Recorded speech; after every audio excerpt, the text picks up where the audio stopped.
ರಾಜ್ಯ ಮಟ್ಟದ ಉತ್ತಮ ಪ್ರಾಂಶುಪಾಲ ಪ್ರಶಸ್ತಿಗೆ ಕುಂದಾಪುರ ಸರ್ಕಾರಿ ಪದವಿ ಪೂರ್ವ ಕಾಲೇಜಿನ ಪ್ರಾಂಶುಪಾಲರು ಆಯ್ಕೆಯಾಗಿದ್ದರು.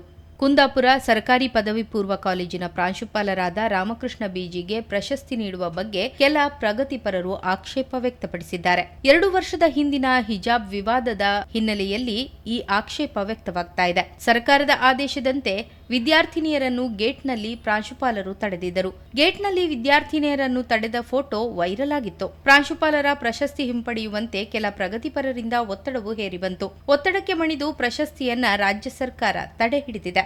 ಇನ್ನು ರಾಜ್ಯ ಸರ್ಕಾರ ಉತ್ತಮ ಪ್ರಾಂಶುಪಾಲ ಪ್ರಶಸ್ತಿ ತಡೆ ಹಿಡಿದ ವಿಚಾರದ ಕುರಿತಾಗಿ ಉಡುಪಿ ಚಿಕ್ಕಮಗಳೂರು ಸಂಸದ ಕೋಟ ಶ್ರೀನಿವಾಸ ಪೂಜಾರಿ ಪ್ರತಿಕ್ರಿಯೆಯನ್ನ ನೀಡಿದ್ದಾರೆ.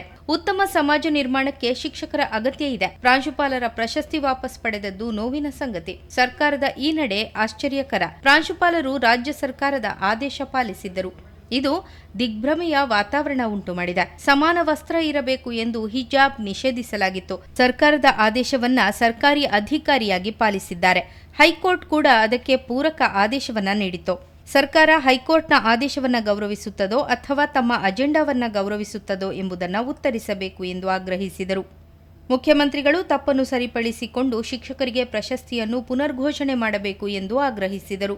ಯಾವುದೇ ಕಾರಣಕ್ಕೂ ಕೂಡ ಶಿಕ್ಷಕರಿಗೆ ಕೊಟ್ಟಲ್ಪಟ್ಟಂತ ಈ ಪ್ರಶಸ್ತಿಯನ್ನ ನಿರಾಕರಣೆ ಮಾಡಿರುವುದು, ತಡೆ ಹಿಡಿಯುವುದು, ತಿರಸ್ಕರಿಸುವುದು ಸೇರಿದಂತೆ ಎಲ್ಲ ಘಟನೆಯೂ ಕೂಡ ಶಿಕ್ಷಕ ವೃಂದಕ್ಕೆ ಮತ್ತು ಶಿಕ್ಷಣಕ್ಕೆ ಮಾಡಿರುವಂತಹ ಅಪಮಾನ ಅಂತ ನನಗನ್ಸುತ್ತೆ. ಆ ಹಿನ್ನೆಲೆಯಲ್ಲಿ ನಾನು ಮುಖ್ಯಮಂತ್ರಿ ಸಿದ್ದರಾಮಯ್ಯನವರಿಗೆ ಆಗ್ರಹಪಡಿಸ್ತೇನೆ, ನಿಮ್ಮ ತಪ್ಪನ್ನು ಸರಿಪಡಿಸಿಕೊಳ್ಬೇಕು. ತಕ್ಷಣ ಆ ಶಿಕ್ಷಕರಿಗೆ ಕೊಟ್ಟಿರುವಂತಹ ಪ್ರಶಸ್ತಿನ ಪುನರ್ ಘೋಷಣೆ ಮಾಡಿ ಅವರಿಗೆ ಕೊಡಬೇಕು ಅನ್ನುವಂಥ ಆಗ್ರಹವನ್ನು ಮಾಡ್ತೇನೆ.